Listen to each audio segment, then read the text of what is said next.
Seorang TKI sederhana yang hidupnya hanya diisi rutinitas kerja sebagai pegawai suatu restoran di negeri orang. Suatu hari, tanpa sengaja, ia menemukan sebuah tas misterius. Di dalamnya tersimpan uang tunai dalam jumlah besar dan dokumen rahasia milik perusahaan raksasa. Di saat kebanyakan orang mungkin tergoda menyebutnya rezeki nomplok, pria ini justru memilih jalan yang berlawanan, mengembalikannya. Tapi yang terjadi setelah itu benar-benar di luar dugaan. Bukan sekadar ucapan terima kasih yang ia terima, melainkan sebuah takdir tak terbayangkan. Ia justru dijodohkan dengan putri cantik, sang pemilik perusahaan ternama di Eropa. Sahrul, pria 28 tahun asal Subang, Jawa Barat, adalah satu dari ribuan TKI yang nekat merantau ke Eropa demi satu tujuan sederhana, mengubah nasib keluarga. Sudah 3 tahun lamanya ia bekerja sebagai karyawan di sebuah rumah makan cepat saji ternama di kota Zurich, Swiss. Setiap hari, ia menyapa pelanggan dengan senyum yang tak pernah dibuat-buat, membersihkan meja-meja bekas makan, menata stok dapur, hingga sesekali membantu di bagian drive-thru. Gajinya memang tak besar jika dibandingkan standar Eropa, tapi cukup baginya untuk mengirim uang ke kampung dan membantu kedua orang tuanya yang kini mulai dimakan usia. Hidupnya jauh dari kata mewah, namun syarat dengan rasa tanggung jawab. Di tempat kerja, Sahrul dikenal sebagai pribadi yang rajin, disiplin, dan jujur. Ia bukan tipe yang banyak bicara atau suka mencari perhatian, tapi setiap tindakannya selalu mencerminkan integritas.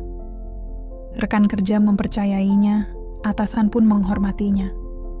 Tak ada yang menyangka, di balik rutinitas yang tampak biasa itu, sebuah peristiwa tak terduga sedang menunggu. Semua bermula dari sebuah tas misterius yang tergeletak di sudut bangku. Dan sejak saat itulah, hidup Sahrul berubah drastis. Sahrul bukan pria yang tampil mencolok. Tubuhnya kurus ramping, kulit sawo matang khas pekerja keras, dan senyumnya hampir selalu hadir meski isi dompet seringkali pas-pasan. Sejak kecil, hidupnya memang akrab dengan keterbatasan. Sepeda pertamanya pun bukan hasil beli, melainkan rakitan dari rangka bekas yang ia kumpulkan dari bengkel tetangga.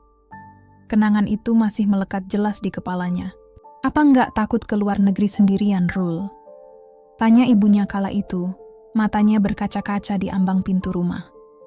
Sahrul berdiri dengan ransel tua di punggung dan sandal swallow kesayangannya. Ia menarik napas panjang, menahan haru. "Takut sih, Mak. Tapi lebih takut lihat Bapak terus sakit, sementara utang kita makin numpuk." Sahrul coba dulu ya. Dan begitulah, ia menginjakkan kaki di Zurich, kota dengan jalanan bersih, orang-orang yang selalu tepat waktu, dan harga makanan yang bisa membuat dompet orang Indonesia spontan kering. Di sanalah ia bekerja, di sebuah restoran cepat saji waralaba internasional dengan logo yang pasti akrab di mata siapapun. Setiap hari, Sahrul bangun pukul 5 pagi. Bukan karena motivasi hidup yang berapi-api, tapi karena alarm ponselnya hanya sanggup berbunyi nyaring di jam itu. Ia berangkat kerja naik kereta, seringkali berdiri sepanjang perjalanan karena bangku sudah penuh. Di stasiun, ia kadang melamun sambil memandangi burung-burung merpati yang terbang bebas. Sementara dirinya harus bergegas ke dapur, menyiapkan stok ayam goreng dan bahan-bahan lain sebelum jam sibuk dimulai. Pekerjaannya beragam, membersihkan meja, menata kentang beku, memastikan mesin minuman tak bocor, tak jauh beda dengan perasaannya yang pernah bocor saat ditinggal gebetan. Tapi Sahrul tak pernah mengeluh. Namanya juga kerja halal, katanya suatu hari pada Roni, teman sesama TKI asal Medan. "Yang penting tiap bulan bisa kirim ke kampung, bro," jawab Roni sambil menyeruput kopi sachet dari Indonesia. "Aku mah nggak ngarep kaya. Bisa nabung buat renov rumah aja sudah alhamdulillah." Sahrul mengangguk pelan. "Kalau aku, pengen bawa Mak ke sini sekali aja. Biar beliau lihat salju langsung, bukan cuma dari TV." Humor mereka sederhana. Kadang cuma membahas bedanya keju Swiss dengan keju Kraft di warung. Tapi dari canda-canda kecil itulah mereka bertahan, menertawakan hidup di tengah tekanan. Di lingkungan kerja, Sahrul memang bukan yang paling cerewet, tapi hampir semua orang menyukainya. Manajernya, seorang wanita Swiss yang terkenal setengah galak, setengah baik hati, pernah berkata, "Sahrul, kamu itu seperti jam Swiss, selalu tepat waktu. Tapi kamu juga seperti sambal, bikin suasana jadi lebih hidup." Sahrul hanya tertawa mendengarnya. Dalam hati, ia tahu hidupnya belum sempurna. Namun ia bersyukur. Punya pekerjaan tetap, teman-teman yang saling menguatkan, dan keluarga yang selalu menunggu kabar dari jauh. Yang paling menonjol dari dirinya adalah prinsip hidupnya. Ia sering berpesan, "Jangan pernah ambil yang bukan hak kita. Duit haram itu kayak minuman bersoda, manis di awal, nyesek di akhir." Dan tanpa ia sadari, prinsip itulah yang sebentar lagi akan diuji. Hari itu, semuanya tampak seperti hari-hari biasa. Sahrul baru saja menyelesaikan shift pagi. Gerimis tipis mengguyur Zurich, membuat trotoar basah dan udara menusuk tulang. Ia melangkah menuju stasiun kereta dengan santai, menggigit roti lapis isi telur, sisa makanan yang diizinkan dibawa pulang. Namun saat duduk di bangku tunggu peron, matanya menangkap sesuatu yang terasa janggal. Di sampingnya, tergeletak sebuah tas hitam polos. Bukan kantong belanja, bukan pula koper. Tas kerja elegan, tampak mahal dan rapi. Awalnya, Sahrul mengira itu milik penumpang sebelumnya. Tapi 10 menit berlalu, beberapa kereta datang dan pergi, tak satu pun orang kembali atau menanyakan tas itu. "Rul, jangan disentuh. Siapa tahu itu bom," suara Roni seolah terngiang di kepalanya, meski temannya itu tak ada di sana. Rasa waspada bercampur penasaran. Jantungnya berdetak lebih cepat. Ia menatap tas hitam itu sekali lagi. Setelah memastikan tak ada mata yang mengawasinya, Sahrul perlahan membuka resleting tas hitam itu, sekadar ingin tahu apakah isinya hanya laptop atau berkas kerja biasa. Namun begitu matanya mengintip ke dalam, napasnya seolah tertahan. Tumpukan uang tunai tebal tersusun rapi. Mata Sahrul membelalak, nyaris tak berkedip. Dan bukan hanya uang. Ada map dokumen dengan logo perusahaan besar, lengkap dengan sebuah kartu identitas atas nama Thomas Luthi, seorang direktur. Wajah pria itu tersenyum ramah di ID card, seakan berkata pelan, "Tolong kembalikan tas saya." Sahrul buru-buru menutup resleting. Dadanya berdegup kencang, pikirannya berlari tanpa rem. Ya Allah, ini beneran apa mimpi? Kok rasanya kayak adegan film? Satu suara di kepalanya berbisik, "Rul, ini bisa melunasi utang bapak, beliin mak kulkas baru, bahkan mungkin motor." Namun suara lain langsung menyela, lebih tegas, "Kalau bukan hakmu, jangan kau sentuh. Uang salah bisa bikin hidup jungkir balik." Ia berdiri, menoleh ke kiri dan kanan. Tak ada kamera pengawas yang mengarah ke bangku itu. Tak ada saksi. Hanya suara hujan gerimis yang perlahan membasahi sudut tas misterius tersebut. Pada akhirnya, Sahrul mengambil keputusan bukan karena merasa dirinya malaikat, tapi karena hatinya tak akan pernah tenang jika berpura-pura tak melihat apa-apa. Ia membawa tas itu pulang, bukan untuk disimpan, melainkan untuk mencari cara mengembalikannya. Malam itu, di kamar kontrakan kecil, Sahrul berdiskusi dengan dua temannya. "Lo waras, Rul?" kata Dedi sambil menyodorkan biskuit. "Gue mah udah langsung beli tiket ke Bali kalau nemu duit segitu."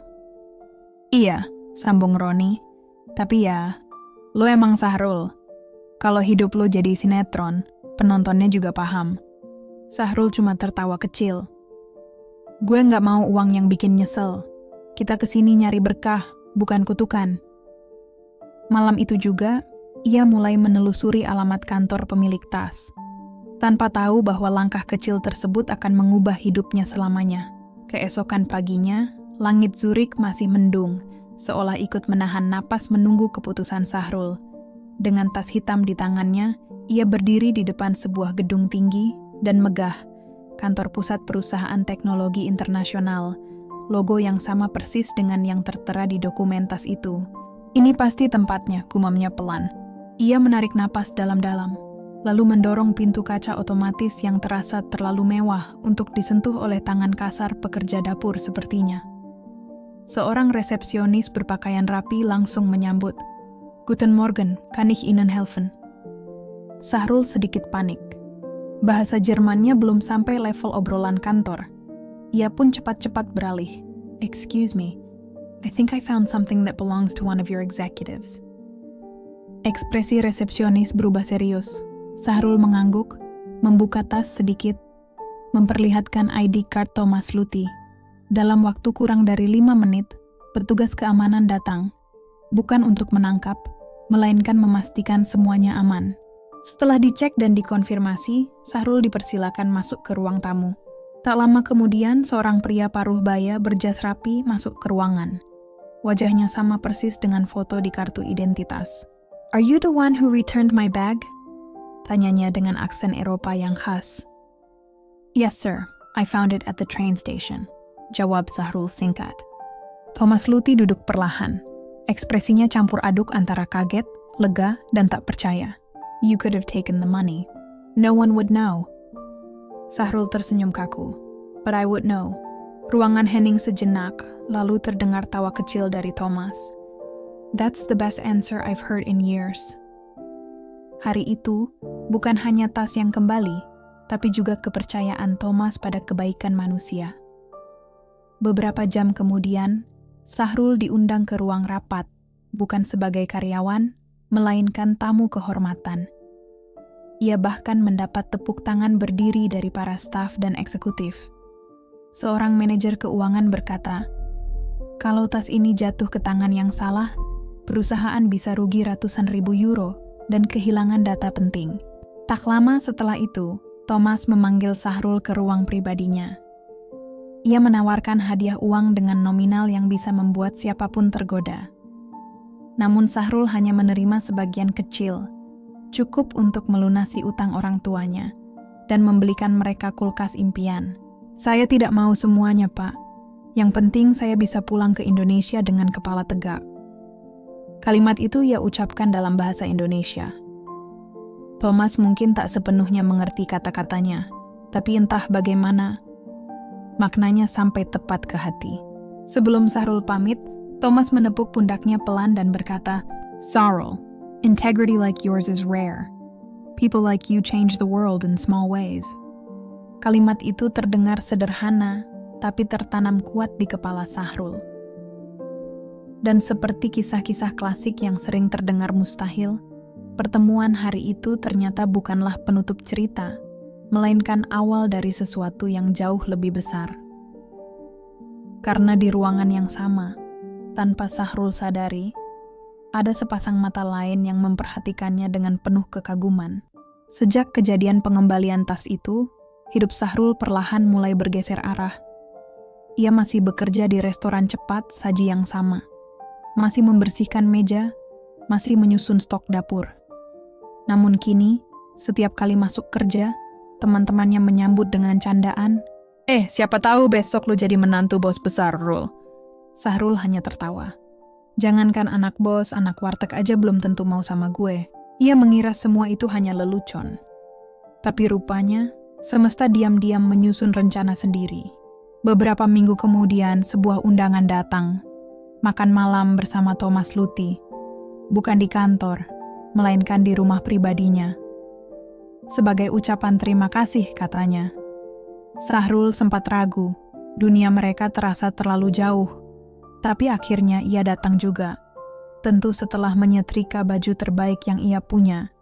Sebuah kemeja flanel yang masih mulus karena jarang dipakai.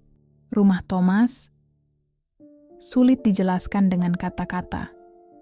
Lebih mirip kastil daripada rumah. Ada air mancur di halaman, lukisan-lukisan mahal di dinding, dan peralatan makan yang rasanya lebih mahal dari motor Sahrul di kampung. Saat ia melangkah ke ruang makan, Thomas menyambutnya dengan hangat. Namun ada satu kejutan lain. Di sisi meja, duduk seorang wanita muda. Anggun, berkelas, rambut coklatnya tertata rapi, dengan senyum yang cukup untuk membuat Sahrul salah tingkah. "This is my daughter Amelia, Kata Thomas. She insisted on meeting the man who returned my bag." Sahrul langsung gugup. Saya cuma balikin aja kok, Pak. Nggak ada niat apa-apa. Amelia tertawa kecil. Tenang, saya bukan jaksa. Saya hanya terkesan dengan keberanian dan kejujuran kamu. Malam itu terasa aneh, tapi juga menyenangkan. Percakapan mengalir, meski bahasa Inggris Sahrul campur aduk dengan bahasa tubuh. Anehnya, mereka nyambung. Saat Amelia bertanya, "Kamu enggak takut mengembalikan uang sebanyak itu?" Sahrul menjawab jujur, "Takut. Tapi lebih takut kalau hidup saya nanti dikejar rasa bersalah." Amelia tersenyum. "Jawaban kamu berbeda dari kebanyakan orang di sini." Setelah malam itu, komunikasi mereka berlanjut. Awalnya lewat email, lalu beralih ke video call. Mereka membicarakan banyak hal, makanan favorit, film Indonesia yang belum Amelia pahami, tapi ingin tonton, hingga mimpi Sahrul suatu hari membuka usaha kuliner di kampung halaman. Beberapa bulan kemudian, Sahrul kembali diundang ke rumah keluarga Luti. Kali ini untuk perayaan ulang tahun Thomas. Dan di sanalah terjadi momen yang membuat Sahrul hampir tersedak jus jeruk. Thomas berdiri di hadapan para tamu dan berkata, "I've always believed in rewarding integrity, and sometimes integrity brings people together. Tonight, I want to announce something special." Ia menatap Sahrul. "Sahrul, would you mind standing up?" Sahrul berdiri dengan gugup, antara ingin lari atau pura-pura pingsan. "Amelia dan saya," lanjut Thomas sambil melirik putrinya yang tersenyum malu, "sudah berdiskusi, dan jika Sahrul berkenan, kami ingin menjodohkan mereka berdua." Tepuk tangan memenuhi ruangan. Sahrul terdiam. Matanya membelalak. Ini beneran? Ini prank? Kameranya di mana? Namun saat ia menatap Amelia dan melihat ketulusan di matanya, ia tahu, ini bukan lelucon, bukan sinetron. Ini kehidupan. Aneh, lucu, dan luar biasa tak terduga. Dari seorang karyawan rumah makan cepat saji hingga duduk semeja dengan kalangan elit perusahaan Eropa, hidup Sahrul berubah bukan karena keberuntungan semata, melainkan karena satu hal, kejujuran. Hari-harinya kini tak lagi hanya soal membersihkan meja dan menata dapur. Bersama Amelia, ia mulai merintis usaha kecil, sebuah warung makan khas Indonesia di Zurich. Namanya sederhana, Warung Indonesia, rasa asli dari hati. Meski hidupnya berubah, Sahrul tetaplah Sahrul. Ia masih rutin video call dengan ibunya tiap malam, masih suka melontarkan candaan receh di dapur, dan masih sering berkata, "Kalau bukan hak kita, jangan diambil. Rezeki itu, kalau lewat kejujuran, pasti ada jalannya." Amelia kadang heran. "Kamu kok enggak berubah sih? Padahal sudah viral dan dijodohkan sama aku." Sahrul hanya tersenyum. "Kalau aku berubah, nanti kamu nyesal. Soalnya aku jadi enggak lucu." Dan begitulah, sebuah kisah yang berawal dari tas yang tertinggal, berubah menjadi cerita tentang harapan, nilai hidup, dan cinta yang datang tanpa dicari. Kadang, pilihan paling benar adalah yang paling sulit. Tapi justru disitulah ujian dan berkah bertemu. Kejujuran memang tidak selalu langsung dibayar dengan uang. Namun percayalah, hati yang bersih akan selalu dipertemukan dengan kebaikan.